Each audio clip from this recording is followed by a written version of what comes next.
Details. For our audiences, we're actually going to have to move quickly. We have some breaking news coming in regarding a story we've been tracking over the last few days. You might remember the story of Shrikant Tyagi. Remember, he is a leader, political leader with alleged links to the BJP. He was booked by the Noida police last Friday after he was caught on video pushing and abusing a woman at the Grand Omax residential society in Noida. Now we're learning that his wife has been called in for questioning for a third time by the UP STF. Remember, investigations over his connection to the BJP continue. There was a 2018 letter that seemed to confirm Tyagi's affiliations to the party. So far, 6 police officials have been suspended in this entire case for alleged laxity. Remember, he had aides of his. Tyagi had aides of his who actually barged into the Grand Omax society on Sunday evening. So the original incident took place on Thursday. He was booked on Friday, and then he had affiliates who barged into the society on Sunday and tried to create further trouble. Now, my colleague Nikhil Lakwani is with us on the phone to bring us details about this. Nikhil, 2 questions for you. Bring us details about Shrikant Tyagi's wife being called in for questioning. Then bring us details about what we know about where Shrikant Tyagi possibly is. We know he's been absconding for a while now, but bring us more details. So as far as your first question is concerned, Toya, so as per the given details, we have been told that the STF has been pressed in by the UP high-level administration. So the UP STF is now also, combined the effort are being made by the UP STF and Noida police as well. And now, as per the current details, the questioning is underway to the wife of the accused, Anu Tyagi. She is currently being questioned by the UP STF officials. And we are also getting to know that this is his third time when she has been called, because when the case actually started, when and the main accused was on the run, he was absconding. At that time as well, the Noida police were the ones who actually called her in the nearby police station for questioning. But now, since the STF has been pressed in, they have also called her for the questioning, and they are going to, in fact, ask her for every minute details. And now coming to your second and last question, Toya. So as far as the location of Tyagi is concerned, yesterday we were told by the DGP of Uttarakhand that he was last reported, his location was last checked according to his cell phone data, was somewhere near Rishikesh or Haridwar. This is the reason why 8 of the teams which were found by Noida police, they were dispatched to different areas, including Tapovan, Rishikesh and Haridwar as well.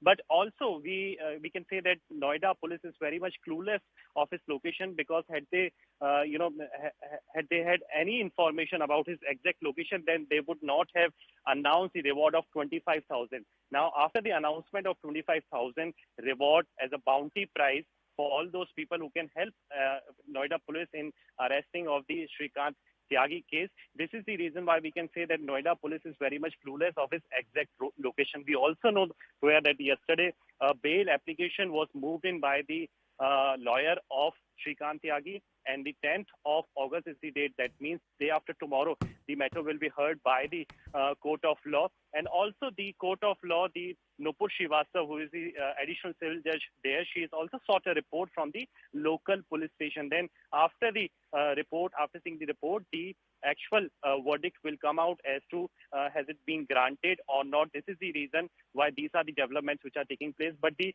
efforts are being made at the earliest, and all the systems have been pressed in. The directions have been given from the Lucknow city, directly from the UP administration, and CM Yogi Adityanath is also closely monitoring the situation. He has also sought the report from the administration as to what the details are, where the investigations have taken place, what kind of arrests are being done, and directions have been given that before his surrendering, he should be arrested at the earliest. Nikhil, thank you for bringing us details on that story. Remember, questions remain about Tyagi's affiliation to the Bharatiya Janata Party. We're going to continue to bring you developments on that story. Right now, though, we're moving back down south to Karnataka in the latest in the South Bengaluru Eidgah dispute. You might remember this. We discussed this a few weeks ago. There were calls by certain Hindu groups to celebrate Ganesh Chaturthi at the historical Eidgah grounds. The Revenue Department of the state has claimed that the grounds belong to them and that it won't be called the Eidgah Maidan anymore.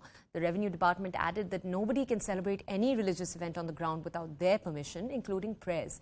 Meanwhile, reacting to calls by these Hindu groups, you've had multiple right-wing Hindu groups make these calls over the last few weeks. The Congress is saying that that there will be no Ganesh Chaturthi celebrations at the ground. Only the national flag will be hoisted on Independence Day. Now, they've also named a few other days like Republic Day. Very quickly, I want to walk you through reactions from politicians in the area. Then we'll connect with the reporter for more details. Ganesha ಹಬ್ಬ ಆಗಿಲ್ಲ ಎಲ್ಲ flag hoist ಮಾಡ್ತೀವಿ ಅಷ್ಟೇ brother. ಈಗ ನೀವು ಮಾಧ್ಯಮದವ್ರು ದಯಮಾಡಿ ಗೊಂದಲ ಸೃಷ್ಟಿ ಮಾಡಬೇಡಿ. ಇಲ್ಲಿ ಕೇಳಿ, ದಯಮಾಡಿ ಮಾಧ್ಯಮದವರೇ ಇದು ಗೊಂದಲ ಸೃಷ್ಟಿ ಮಾಡ್ತಾ ಇರೋದು. ಇದು 15 ಆಗಸ್ಟ್ಗೆ ಫ್ಲಾಗ್ ಹಾಸ್ಟ್ ಮಾಡ್ತೀವಿ, ನವೆಂಬರ್ 1ಗೆ ಫ್ಲಾಗ್ ಹಾಸ್ಟ್ ಮಾಡ್ತೀವಿ, ರಿಪಬ್ಲಿಕ್ ಡೇಗೂ ಫ್ಲಾಗ್ ಹಾಸ್ಟ್ ಮಾಡ್ತೀವಿ. ಚಾಮರಾಜಪೇಟೆಯ ಬಿಬಿಎಂಪಿ ಆಟದ ಮೈದಾನದ ವಿಚಾರದಲ್ಲಿ ಅಲ್ಲಿ ಸ್ಥಳೀಯ ಶಾಸಕರಾದಂತಹ ಜಮೀರ್ ಅಹಮದ್ ಖಾನ್ ಅವರು ಅಲ್ಲಿ ಯಾವುದೇ ಕಾರಣಕ್ಕೂ ಗಣೇಶೋತ್ಸವನ ಆಚರಣೆ ಮಾಡಲಿಕ್ಕೆ ಬಿಡುವುದಿಲ್ಲ ಅಂತ ಹೇಳಿದರೆ ಇದು ಅತ್ಯಂತ ಖಂಡನೀಯ ಇದೆ.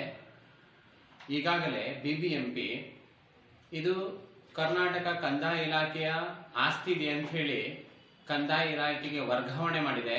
ಹೀಗಿರುವಾಗ ಯಾವ ಆಧಾರದ ಮೇಲೆ ಈ ಒಬ್ಬ ಶಾಸಕರು ಈ ರೀತಿ ಹೇಳಿಕೆಯನ್ನು ಕೊಡ್ತಾರೆ?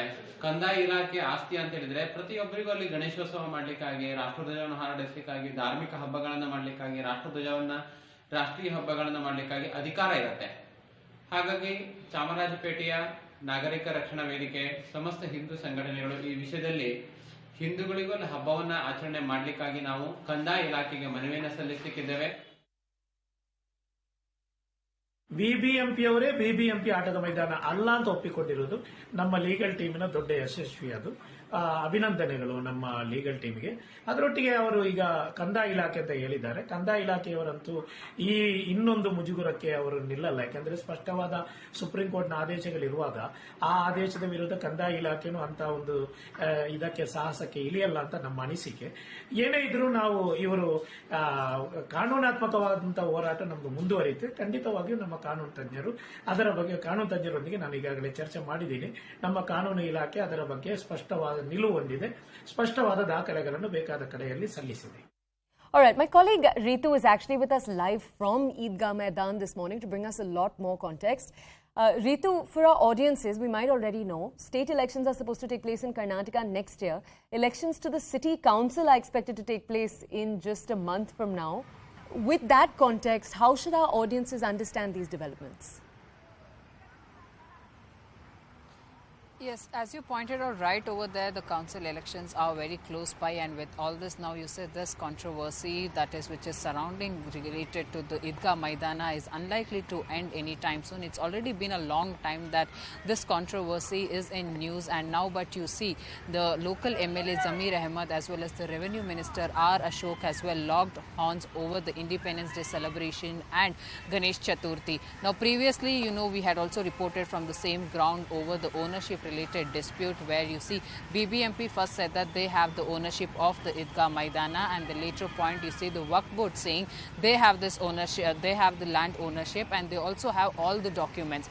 Now but when BBMP said them to submit all the documents related to the Eidgah Maidana, they did submit few of them, but most of them were missing. Now that's when the BBMP, the civic body in fact took this whole issue to the Revenue Department. Now Revenue Department, after all the verification and the documentation, has said that this Eidgah Maidana belongs to the Revenue Department. Now with the Hindu organizations being up in arms and saying that why is that only a minority community is allowed to celebrate the occasions at this particular ground, and why not the Hindu celebrations to be celebrated. Now with that you see the local MLA Zamir Ahmed as well saying that Independence Day will be celebrated here, the tricolor will be hosted, but no Ganesh Chaturthi festival to be celebrated at this particular ground. Now Hindu organization says that the land ownership in fact belongs to the Revenue Department, and thus the Ganesh Chaturthi celebration must be done over here. Now with this, the Revenue Department, in fact R. Ashok, the Revenue Minister, had said that whether it is about offering the namaz or